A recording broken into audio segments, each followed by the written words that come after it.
సీత ఓ సముద్రం లాంటిది. తనలో ఎదురైన ఎన్నో అలజడుల వల్ల తన భావాలు మారినా కానీ స్వభావానికి మాత్రం మార్చుకోలేదు సీత.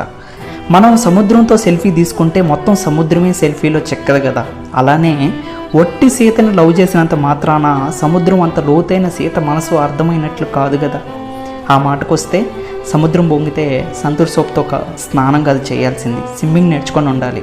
అలా ఆడవారి సముద్రం అంత మనసును ఈదే వయసుకి ఓపిక పోయిన నాకు సీతని అర్థం చేసుకోవాల్సిన టైంని వ్యర్థం చేశాననిపించింది.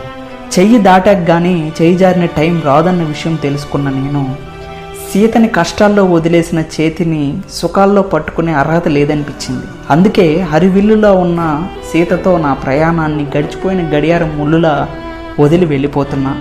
నా ప్రేమ కోసం ప్రేమించిన వాళ్ళను కూడా వదిలే నిస్వార్థమైన ప్రేమ నాలో పుట్టింది. అందుకే ప్రేమని సముద్రం లాంటిది అంటాం, కానీ సాల్ట్ వాటర్ చూడ్డానికే కానీ తాగడానికి కాదు కదా. నా ఆలోచనలు ఆగనంత వరకు సీత నాతోనే ఉంటుంది.